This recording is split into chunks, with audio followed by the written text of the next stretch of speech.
Ada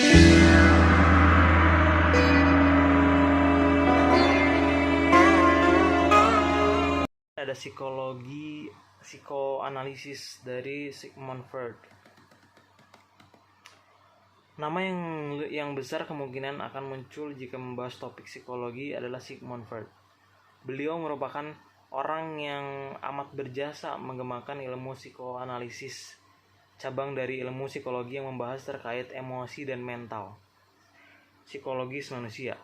Dengan adanya cabang ilmu ini, seseorang dapat memahami orang lain lebih dalam dari sebelumnya. Ilmu psikoanalisis memerlukan waktu yang tidak sebentar untuk diteliti, untuk memahami sebesar apa dampak dari ilmu psikoanalisis dalam kehidupan manusia. Psikoanalisis di sini bermula ketika Sigmund Freud mengunjungi temannya di Perancis bernama Jean-Martin Charcot untuk mempelajari ilmu hipnotis pada tahun 1885. Hal ini bertujuan agar Sigmund Freud dapat menemukan hasil memuaskan ketika dia sedang bekerja di klinik untuk mengobati pasiennya. Sayangnya, hipnotis pada saat itu tidak dapat memberikan hasil yang memuaskan bagi Sigmund Freud, sehingga dirinya memutuskan untuk mencari metode lain. Pada akhirnya, dirinya menemukan sebuah metode di mana Sigmund Freud membebaskan pasiennya untuk berbicara sebebas-bebasnya tanpa menyembunyikan apapun untuk mengobati penyakit mental mereka.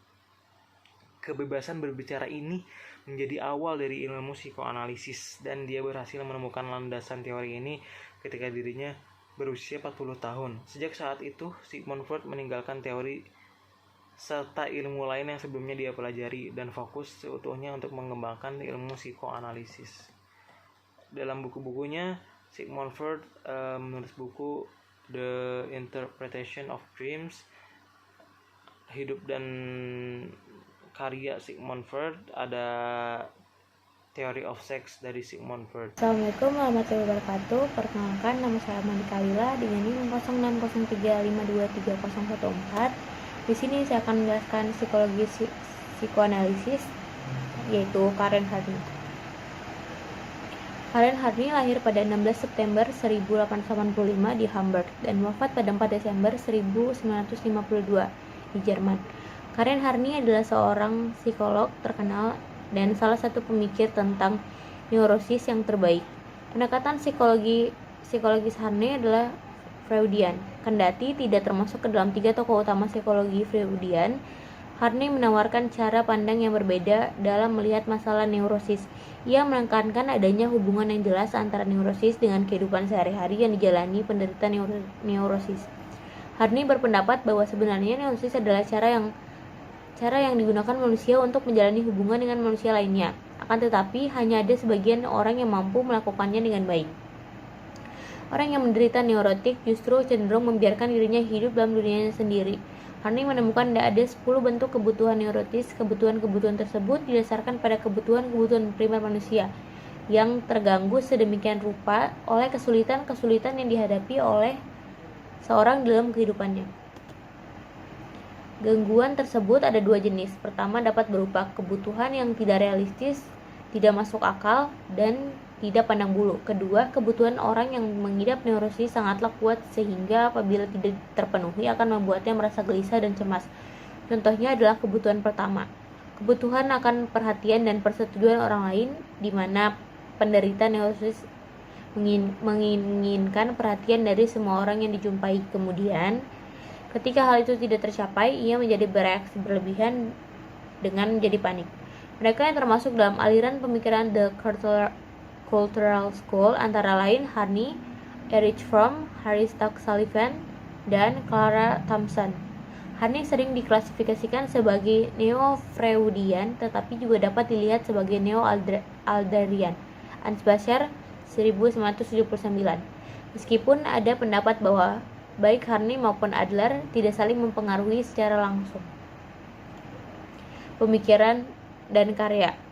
Pemikiran Karen Hardy berpendapat bahwa kepribadian manusia dipengaruhi utamanya oleh masa awal kehidupan, yaitu masa anak-anak. Masa anak-anak menjadi penentu bagi kepribadian neurosis maupun kepribadian yang sehat. Namun manusia tetaplah makhluk hidup yang memiliki kebutuhan yang sama dengan makhluk hidup lainnya. Lingkungan hidup manusia harus memiliki kondisi yang mendukung perkembangan manusia. Menurut Harney, kondisi yang dibutuhkan adalah lingkungan yang ramah dan saling mencintai, sedangkan lingkungan yang tidak disesuai untuk perkembangan manusia adalah lingkungan yang sangat terbuka. Menurut Harney, perasaan aman dan percaya diri akan terbentuk pada lingkungan yang disiplin dan ramah. Karenanya, manusia akan lebih mudah mengadakan realisasi diri. Konsep ini diberi nama oleh Harney sebagai konsep diri ideal.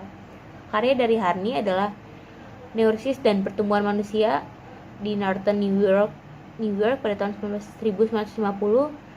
Yang kedua ada Apakah Anda Mempertimbangkan Psikoanalisis di Norton juga 1949. Konflik Batin Kita Norton 1945. Analisis Diri Norton 1942.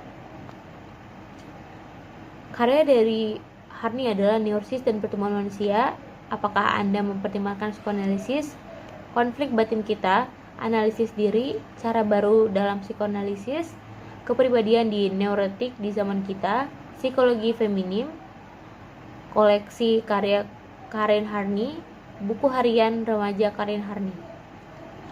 Sekian yang dapat saya sampaikan, kurang dan lebihnya mohon maaf. Assalamualaikum warahmatullahi wabarakatuh. Sigmund Freud adalah seorang psikoanalisis. Sigmund Freud adalah seorang neurolog dan psikoanalisis Austria yang terkenal sebagai bapak psikoanalisis, suatu pendekatan dalam psikoterapi yang memberikan penekanan pada peran ketidaksadaran, konflik batin, dan pengaruh masa kanak-kanak dalam membentuk kepribadian. Freud lahir pada 6 Mei 1856 di Freiburg, Moravia. Freud belajar kedokteran di Universitas Wina dan memperoleh gelar doktor pada tahun 1881. Freud awalnya tertarik pada studi mengenai neurologi dan bekerja sebagai peneliti di bidang saraf. Freud tertarik pada teknik hipnosis dan mempraktikannya untuk merawat pasiennya. Freud mulai mengembangkan teori psikoanalisisnya pada akhir abad ke-19 dan awal abad ke-20. Freud mengembangkan model struktur jiwa yang terdiri dari ID, ego, dan superego. Freud menikah dengan Martha Bernays pada tahun 1886 dan mereka memiliki 6 anak. Pada tahun 1938, di tengah meningkatnya ancaman Nazi, Sigmund Freud dan keluarganya pindah ke London. Freud meninggal dunia karena kanker pada 23 September 1930. Alfred Adler adalah seorang psikolog, dokter, terapis, sekaligus pendiri awal psikologi individual. Ia menekankan terhadap pentingnya perasaan inferior dianggap elemen penting dalam yang mengembangkan teori psikologi individual. Alfred Adler menganggap manusia adalah individu utuh, bukan seperangkat elemen. Adler adalah orang pertama yang menekankan pentingnya elemen sosial dalam mengatur proses individual dan yang membawa psikiatri pada komunitas psikolog. Sebuah survei dari Review of General Psychology meletakkan Adler pada peringkat 69 sebagai psikolog yang teorinya paling banyak dikutip di abad 20. Alfred Adler dilahirkan di Maria Hilfer Starbe, kota Vienna, Austria pada 7 Februari 1870. Adler adalah anak ketiga dari 7 bersaudara dari sepasang pedagang makanan pokok. Adler muda pernah menderita rakitis dan memiliki masalah persaingan dengan saudara-saudaranya. Adler menikah pada tahun 1898 dengan Raisa Epstein, memiliki 5 orang anak. Adler meninggal pada 1937 di Skotlandia akibat serangan jantung. Jenazahnya dikremasi di Edinburgh, tetapi menghilang. Abu jenazah Adler baru ditemukan pada 2007 di sebuah peti di krematorium Wariston. Pada 2011, abu tersebut dikembalikan ke kota kelahirannya, Vienna, untuk dimakamkan di sana. Karya Adler menekankan pentingnya memupuk perasaan memiliki dan berjuang untuk superioritas. Dia memegang kesetaraan, hak-hak sipil, saling menghormati, dan kemajuan demokrasi sebagai nilai-nilai inti. Dia adalah salah satu praktisi pertama yang memberikan konseling keluarga dan kelompok dan menggunakan pendidikan publik sebagai cara untuk menangani kesehatan masyarakat. Dia termasuk orang yang pertama menulis tentang faktor penentu sosial kesehatan dan kesehatan mental. Nilai-nilai dan konsep-konsepnya mendorong misi, pekerjaan, dan nilai-nilai kami di Universitas Adler saat ini.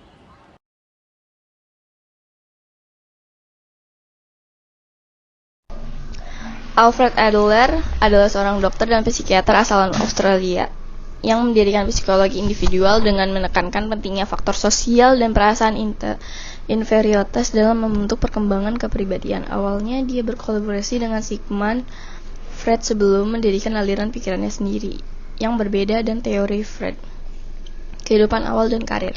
Penyakit masa kecil Adler termasuk penyakit tulang dan pengalaman hampir meninggal mempengaruhi pilihan karirnya.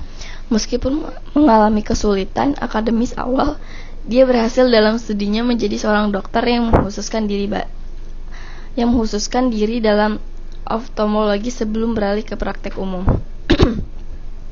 Kontribusi pada psikologi, konsep Adler tentang kompleks inferioritas dan penekannya pada kepentingan sosial dan protes maskulin gaya hidup dan perilaku yang terarah adalah inti dari teori tentang kepribadian. Dia juga mengidentifikasi 4 tipe kepribadian berdasarkan gaya hidup dan percaya bahwa kompleks inferioritas mendorong perilaku, emosi, dan pikiran manusia. Warisan. Pengaruh Alfred Adler terhadap psikologi sangat dalam pendiriannya dalam psikologi individual dan perbedaannya dengan teori Freud dalam meninggalkan dampak yang besar dalam bidang ini. Kontribusi Adler pada psikoanalisis dan penekannya adalah teori holistik kepribadian dan psikoterapi sangat dihormati. Karya-karya Alfred Adler dalam psikologi individual dan penekannya pada pengaruh faktor sosial dan perasaan inferioritas telah berkontribusi secara signifikan pada pemahaman perilaku manusia dan perkembangan kepribadian.